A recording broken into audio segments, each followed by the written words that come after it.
What is the drift velocity of electrons in a copper conductor of a given cross-sectional area carrying a current of 1.5 ampere?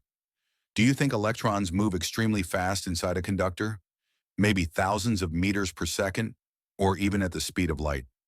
If that's what you believe, then you are in for a surprise. In reality, electrons move much more slowly than you might expect. By the end of this video, you will be able to calculate the drift velocity of electrons and clearly understand what drift velocity actually means. To understand why electrons move so slowly, let us first look inside a metallic conductor. Inside a metal, there are heavy positive ions that are firmly fixed in their positions, forming a regular lattice. Along with them, there are a large number of free electrons moving throughout the conductor. In the diagram shown on the screen, the plus signs represent the positive ions of the metal lattice, and the blue dots represent the free electrons. Now let us observe how these electrons behave in different situations. First, consider the case when no external electric field is applied. The free electrons keep colliding repeatedly with the heavy positive ions and change their direction after every collision. As a result, the motion of electrons is completely random. If we consider all the electrons in this small section of the conductor, we can clearly say that the average velocity of electrons is zero. This is because each electron keeps changing its direction randomly, and overall, no net motion takes place in any particular direction. Now let us apply an electric field to this same section of the conductor and observe what happens. Even now, electrons continue to collide with the heavy positive ions, and even now, their motion after every collision remains random.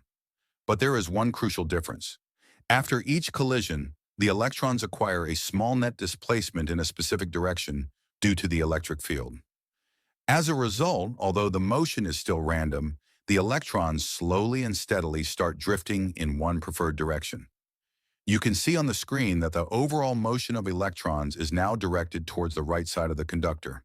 To understand this drift more clearly, let us focus on the motion of a single electron. When no electric field is present, the electron follows a random zigzag path, shown by the green dotted line. When an electric field is applied, the same electron still follows a zigzag path, but this time, the entire path slowly shifts in the direction of the electric field. Now let us compare these two paths by overlapping them. We can clearly see that the green dotted path lags behind, while the red path shows a gradual shift in the direction of the electric field. This slow net movement of electrons under the influence of an electric field is called drift of electrons. Now let us describe this motion mathematically. Suppose there are n free electrons in a small section of the metal. Let the velocity of any randomly chosen ith electron be ui. As discussed earlier, when no electric field is applied, the direction of electron velocity changes randomly after every collision. Because of this random motion, the average velocity of all electrons is zero. If we apply an electric field E to the conductor, each electron experiences a force due to this electric field. This force is given by minus QE, where Q is the charge of the electron. The negative sign appears because electrons carry negative charge. Therefore, the force is opposite to the direction of the electric field. From Newton's second law, force is equal to mass times acceleration. So acceleration can be written as force divided by mass. Here, the force acting on an electron is equal to the charge of the electron multiplied by the electric field. Thus, the acceleration acting on each electron will be minus q times E divided by m, where m is the mass of electron. Now let us introduce an important quantity, tau. Let tau represent the average time between two successive collisions of an electron. Some electrons collide in a time less than tau, and some take more time than tau, but tau represents the average value. Consider an electron that has spent a time t1 after its last collision. The velocity of this ith electron can be written as vi equals ui minus que by m multiplied by t1. Now let us take the average of the velocities of all electrons. We already know that the average value of ui is 0. The average value of t1 is equal to tau. Therefore, the average velocity of electrons becomes minus qe times tau divided by m. This average velocity is called the drift velocity of electron. Now let us relate this drift velocity to electric current. Suppose the cross-sectional area of the conductor is A. Let n be the number of free electrons per unit volume of the conductor. If the drift velocity of electrons is Vd, then in a small time interval delta t, the electrons will move a distance equal to Vd multiplied by delta t. The volume of the conductor covered in this time is A multiplied by Vd multiplied by delta t. Since the number of free electrons per unit volume is n, the total number of electrons crossing the cross-section in time delta t is n multiplied by A multiplied by Vd multiplied by delta t. Each electron carries a charge minus q. So the total charge crossing the cross-section in time delta t is NAV d delta t multiplied by minus q.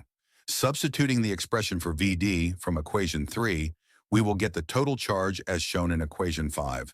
By definition, current is charge flowing per unit time. Therefore, this total charge can also be written as I multiplied by delta t. Equating the two expressions, we get the relation between current and drift velocity, as shown on the screen. If we replace the electric field strength E with the equivalent unit of volt per unit length, we can write equation 6. Now let us write Ohm's law and compare equation 6 with it. What do you find? You can easily write resistance as shown in equation 7. I suggest you pause and go through the equations shown so far so as not to feel overwhelmed. An important fact to be noted is that resistance is inversely proportional to tau. Now let us see what happens to the lattice when the temperature of the metal is increased. The positive ions in the lattice start vibrating with higher amplitudes as the temperature increases. This results in more collisions in a given time, which reduces the average time between collisions. Thus, as tau reduces, the resistance of the material increases. The relation between the resistance of the material and temperature can be written as shown in equation 8. Here, R0 is the resistance at temperature T0, and alpha is the temperature coefficient of resistivity. I apologize if the explanation so far felt a little math-heavy, but to truly understand the connection between electron collisions and electrical resistance, this part is essential. I hope you stayed with me so far. Now let us finally solve the problem that we saw at the beginning of the video. We are given that the cross-sectional area of the conductor is 10 to the power minus 7 meters square. A current of 1.5 ampere is flowing through the conductor. The density of copper is 9,000 kilograms per meter cube, and its atomic mass is 63.5 grams. From the previous section, we know that current is related to drift velocity by this equation shown on the screen. Let us now calculate each of the required parameters. First, consider the number of valence electrons in a copper atom. Copper has one valence electron, so it is reasonable to assume that each copper atom contributes one free electron. Now let us calculate N, the number of free electrons per unit volume of copper. 1 meter cube of copper has a mass of 9,000 kilograms. 63.5 grams of copper contains approximately 6 × 10 to the power 23 atoms. Using this information, we find that 1 meter cube of copper contains approximately 8.5 × 10 to the power 28 copper atoms. Since each atom contributes one free electron, the number of free electrons per unit volume, N, is also 8.5 × 10 to the power 28. We already know that the charge of an electron is 1.6 × 10 to the power minus 19 coulomb. The cross-sectional area A is given as 10 to the power minus 7 meters square. Now, substituting all these values into the drift velocity equation shown earlier, we obtain the drift velocity of electrons as 1.1 millimeters per second. This result may seem surprising, but it clearly shows that electrons move extremely slowly inside a conductor, even though the electric current is established almost instantly. Just like in a syringe, the effect is transmitted almost instantly, even though individual particles move slowly.